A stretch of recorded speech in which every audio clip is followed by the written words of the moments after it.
Welcome dear friends, एक बार फिर से मैं आप सभी का अपने ऑनलाइन प्लेटफॉर्म में स्वागत करता हूं। सभी लोग तेजी से जुड़ जाएंगे प्यारे बच्चों, सभी लोग तेजी से जुड़ जाएंगे। आज उन सभी बच्चों को जो हमारे मुस्लिम बच्चे हैं उनको आज का ईद मुबारक, और सभी बच्चे तेजी से जुड़ जाएंगे। सबको ईद की ढेर सारी शुभकामनाएं भी। चलिए तो शुरुआत करते हैं। लिखा है कि विभाजन के एक प्रश्न में, यानी भाग के एक प्रश्न में, भाजक भागफल का 3 गुना है। पहले देखिए यहाँ पे दिया है कि शेषफल, पहले शेषफल आपको दिया है। शेषफल आप देखिए, शेषफल जिसको हम रिमाइंडर कहते हैं, रिमाइंडर आपका 2 दिया है। कह रहा है कि भाग के एक प्रश्न में भाजक भागफल का 3 गुना है तथा शेषफल का 6 गुना है। तदनुसार यदि शेषफल 2 हो तो उसमें भाज्य कितना होगा। रिमाइंडर आपको 2 दिया और आपका कह रहा है कि जो भाजक जिसको डिवाइजर कहते हैं, बच्चे जानते हैं डिवाइजर क्या होता है। डिवाइजर जिसको कहते हैं वो शेषफल का 6 गुना है, यानी 6 गुणे 2 तो बराबर कितना हो जाएगा, 12 आपका डिवाइजर आ गया। फिर उसके बाद कोसेंट जिसको हम कहते हैं भागफल। भागफल क्या है, भागफल का 3 गुना ये है। तो भागफल यानी जिसको कोसेंट यानी क्यू कहते हैं, वो आपका भाजक इसका 3 गुना है। तो 3 से जब भाग दे देंगे इसमें, 3 चौका 12 यानी 4 आ जाएगा आपका ये। ठीक है, तब आपको कह रहा है, क्या कह रहा है, ध्यान से आगे सुनिए। भागफल आपका 4 आ गया, भाजा क्या आ गया, भागफल आ गया, शेषफल आ गया। तो आपसे से पूछ रहा है कि आप बताइए कि भाज्य जिसको डिविडेंड कहते हैं, भाज्य कितना हो जाएगा, डिविडेंड कितना हो जाएगा, DIVIDENT,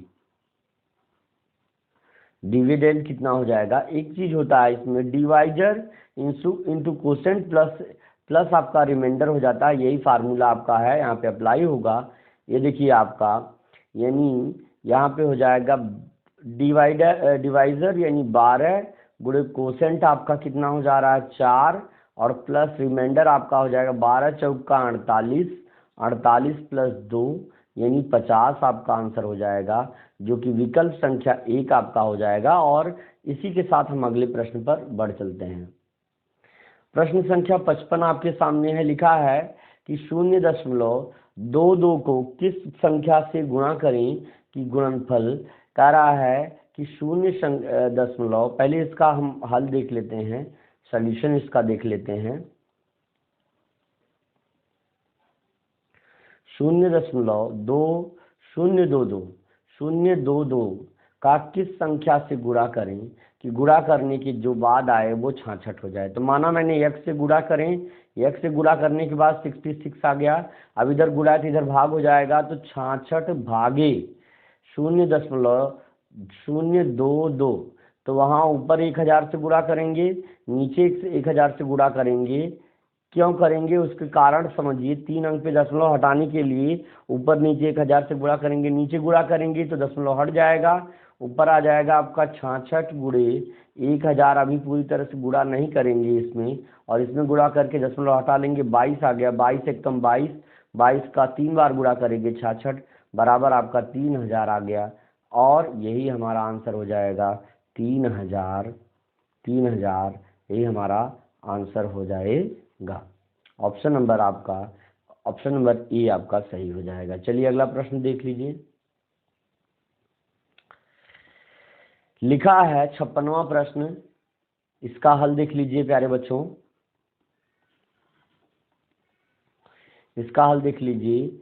यदि 547.625 भागे 0.0082 बराबर यक्स हो, यह वैल्यू यक्स के बराबर है, तो बराबर क्या हो जाएगा, तो यह बराबर क्या हो जाएगा, है ना। तो कोई बात नहीं है, देखिए जरा आप इसमें देखिए बदलाव देखिए, संख्या सेम है।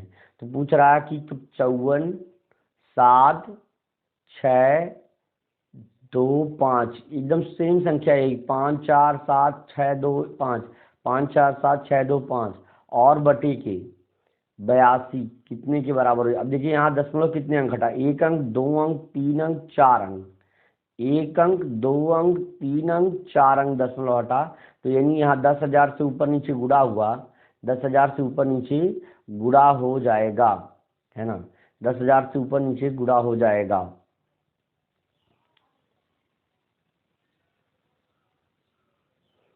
ठीक है ना, 10,000 से ऊपर नीचे गुणा हो जाएगा,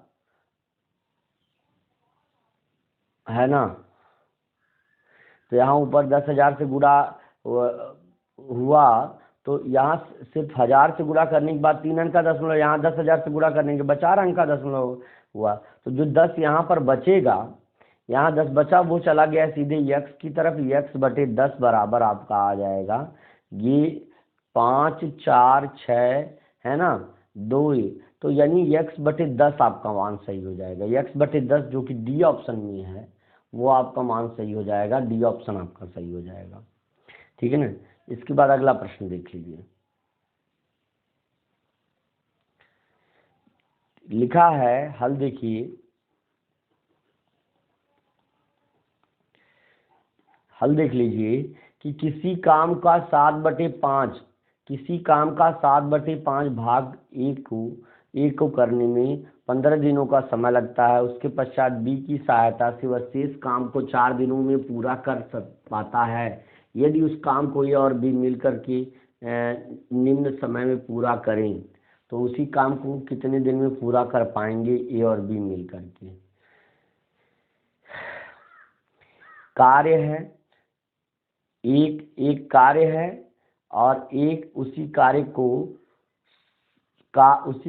का 7/10 हिस्सा, उसी कार्य का 7/10 हिस्सा 15 दिन में पूरा करता है। कितने दिन में? 15 दिन में पूरा करता है। उसके पश्चात बी की सहायता से वह शेष कार्य को 4 दिनों में पूरा करते हैं। पुनः बी की सहायता से वह शेष कार्य को 4 दिनों में पूरा करता है।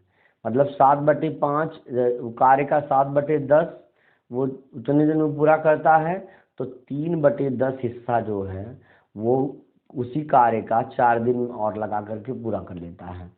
तो अब क्या करा, उसी काम को ए और बी मिल करके दोनों कितने दिनों में करेंगे। तो ध्यान से समझिएगा आसानी से। तो पहले हम एक तरफ से इसको हल करें, पहले इरेज कर लें और इसके बाद इसका हल करते हैं।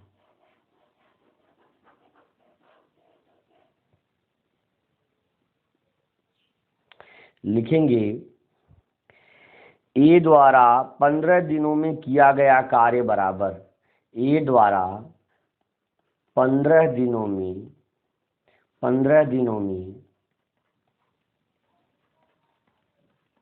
किया गया कार्य बराबर 7/10। ठीक है ना। शेष काम कितना बचा, शेष काम कितना बचा अभी आपको हमने बताया। शेष कार्य कितना बचा, एक कार्य पूरा था उसमें से 7/10 किया था, 10 एकम 10 में से 7 गया, 3/10 कार्य शेष हो गया, है ना। अब ए और बी 3/10 भाग 4 दिन में करते हैं, पूरा करते हैं। अब आप समझ पा रहे हैं कि जो ए और बी है, अब ए और बी शेष कार्य को 3/10 दिनों में पूरा करते हैं। ये तो आपको समझ में आ गया होगा कि जो शेष कार्य है ए और बी शेष कार्य को 3/10 दिनों में पूरा करते हैं। इसलिए ए और बी के द्वारा पूरा भाग काम करने में, है ना, 4 × 10/3 बराबर 40/3 हो जाएगा आपका इसलिए, है ना, इसलिए ए और बी, ए और बी पूरा भाग कार्य, पूरा भाग कार्य 4/10/3, 4/10/3 बराबर 40/3 दिनों में पूरा करेंगी, जिसको हम लिख सकते हैं 13/1/3 है। दिन में हम कह सकते हैं कि 13/1/3 दिन आपका लग जाएगा। ठीक है, 4 दिन, और कार्य कितना है उसका 10/3, तो यही आपका हो जाएगा 4 धाम में 40, 40/3 यानी 13/1/3 दिन लग जाएगा।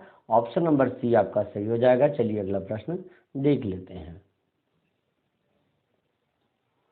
लिखा है यदि एक वर्ग, वर्ग पहले बना ले रहा हूं मैं, यह एक वर्ग है प्यारे भाई बहनों।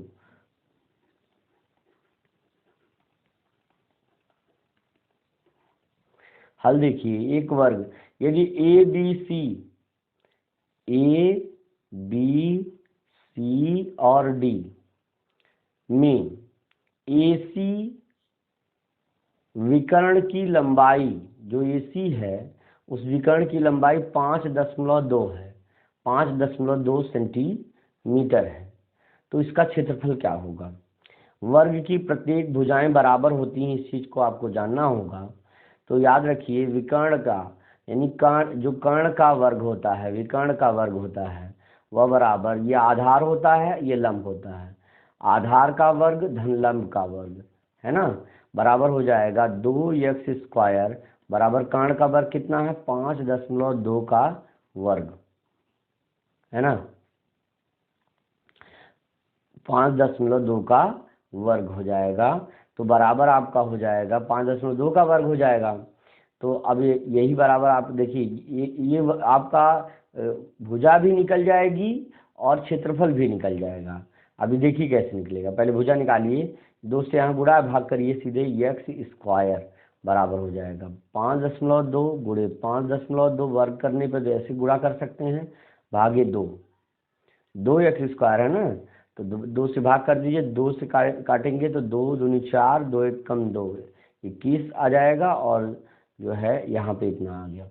ये x का वर्ग है। अगर इसी का गुणा करके x का वर्ग यानी भुजा गुणे भुजा भी हम इसी को लिख सकते हैं। x का वर्ग क्या मतलब होता है, भुजा गुणे भुजा भी इसी को हम लिख सकते हैं, और यही बराबर क्षेत्रफल भी हो जाएगा। गुणा करके देख लीजिए, इसको गुणा कर रहे हैं, मान लीजिए 5.2 गुणे 2.1 से गुणा करेंगे, 1 दूनी 2, 1 पचे 5, और एक डिजिट छोड़ देंगे, 2 दूनी 4 और 2 पचे 10 आपका हो जाएगा। 2 आया, 5 4 9 आया, यहाँ 0 आया और यहाँ 1 आया, बराबर आपका देखिए 1 दूनी 2, 1 पचे 5, 2 दूनी 4 और 2 पचे 10, इतना आया, और दशमलव लग जाएगा 2 डिजिट पे, यानी हम इसी को लिख सकते हैं क्षेत्रफल बराबर, क्योंकि भुजा गुणे भुजा बराबर हम भुजा निकालने के लिए इस फार्मूला लिखा था, यही क्षेत्रफल भी हो जाएगा। तो 10.92 यही आपका क्षेत्रफल हो जाएगा।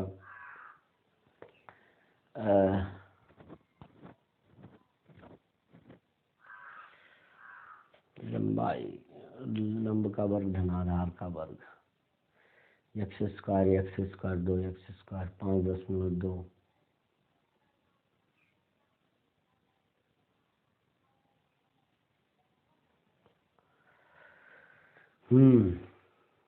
एसी की लंबाई 5.2 सेंटीमीटर है, तो इस वर्ग का क्षेत्रफल क्या होगा, लंबाई आधार का वर्ग धन लंब का वर्ग, क्योंकि ये 90 अंश हो जाएगा, और ये एक जो है विकर्ण की तरह कार्य करेगा, तो कर्ण का वर्ग बराबर लंब का वर्ग धन आधार का वर्ग हो गया, यानी x² 2x², 2 से इधर भाग देंगे, 5.2 गुणे 5.2 में, 2 से 2 दूनी 4, 1 इधर गया, 1 मिनट, 1 इधर गया, 6 2 छक्का 12, ये 6 आ जाएगा। थोड़ा सा मैं इसको इरेज कर लूँ बेटा, यहाँ 6 आना चाहिए। इस चीज़ को देखो, ये 1 मिनट केवल यहाँ पे 6 आ जाएगा।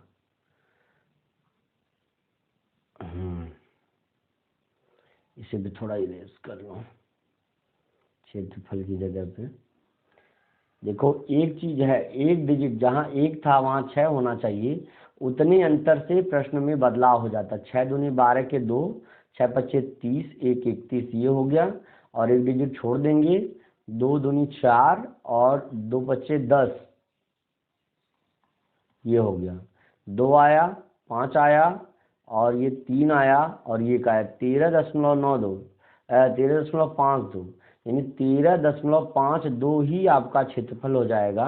और जो कि ऑप्शन नंबर बी आपका देखिए आ जाएगा। थोड़ा अंतर है ना, बड़ा बदलाव हो जाता है बेटा, इसलिए आपको बहुत केयरफुल रहना है। आपको ये देखिए बीच में थोड़ा सा एक लाइन ये आ गया, इससे नहीं आपको मतलब रखना है। ये लाइन ये आपका एक रफ है एक तरीके से, इसको नहीं आपसे मतलब है। प्रश्न आपको जो हल करना है वो मैं यहाँ बता रहा हूँ आपको। लिखा है, ध्यान से समझिएगा, बहुत सरल प्रश्न है, बहुत कठिन भी है। 1 गुणे 2 धन 2 गुणे 3 और धन 3 गुणे 4 और धन 4 गुणे 5 और धन 5 गुणे 6 धन 6 गुणे 7 और धन 7 गुणे 8 धन 8 गुणे 9 धन 9 गुणे 10 धन 10 गुणे 11।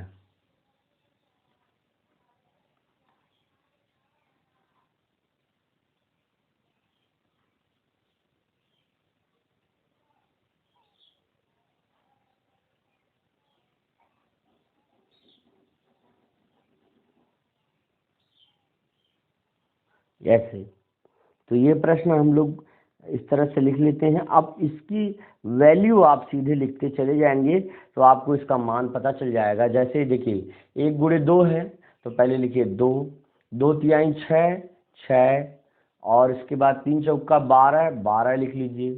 4 पच्चे 20, 20 लिख लीजिए। और 5 छक्का 30, 30 लिख लीजिए हैं। और इसके बाद 6 सत्ते 42, 42 लिख लीजिए।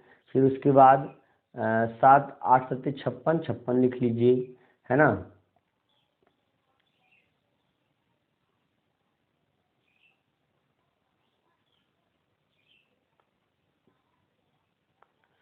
नौ अठे 72, फिर 72 लिख लीजिए, है ना। और फिर इसके बाद 9 दहा में 90, 90 लिख लीजिए। और उसके बाद 11 दहा में 110, 110 ये यहाँ लिख लीजिए, ठीक है ना। यहाँ से मिलाइए 2 6 12, 2 6 12 20 30, ये 30 है, 30 है, कंफ्यूज मत होइएगा।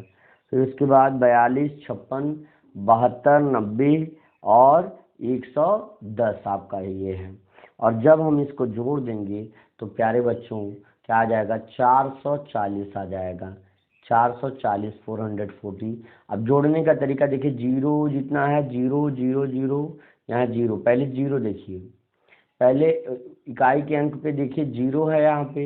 2 6 4 2 6, 6 2 8 और 8 2 10। देखिए पहले 2 4 2 6,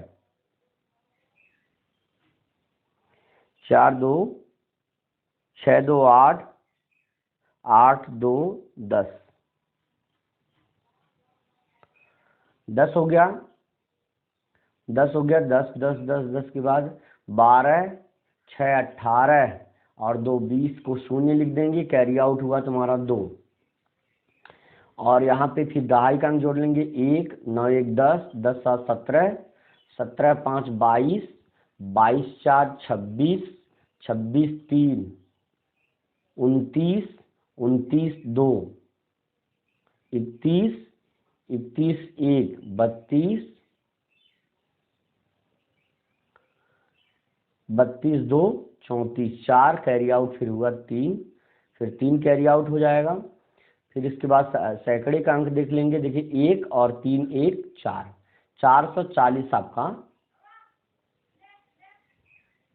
आंसर हो जाएगा। विकल्प संख्या आपका क्या है, तीसरा विकल्प आपका सही हो जाएगा। चलिए अगला प्रश्न देख लीजिए, है ना। अगला प्रश्न देख लीजिए, अगला प्रश्न देख लीजिए, ये है आपका गणित का प्रश्न।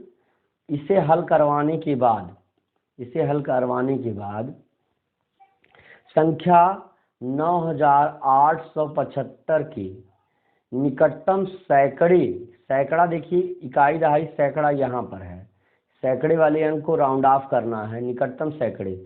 तो हम उसके एक अंक पहले वाले अंक को देखते हैं। ये 5 से अधिक रहेगा तो ये दोनों जीरो हो जाएंगे और इसमें जुड़ जाएगा तो 9900 9900, यही आपका आंसर हो जाएगा। डी विकल्प आपका सही हो जाएगा, डी विकल्प आपका सही हो जाएगा। बेटा बस आज के लिए इतनी ही कक्षा आपको पढ़ा पाऊंगा। आज के लिए क्षमा चाहता हूँ, फिर मिलेंगे अगली क्लास में। कल आपकी क्लास लंबी रहने वाली है ना। मिलते हैं एक दमदार क्लास के साथ, तब तक के लिए thank you, best of luck, see you tomorrow. मेहनत करिए, आगे बढ़िए, पढ़िए बेटा, ठीक है ना। धन्यवाद।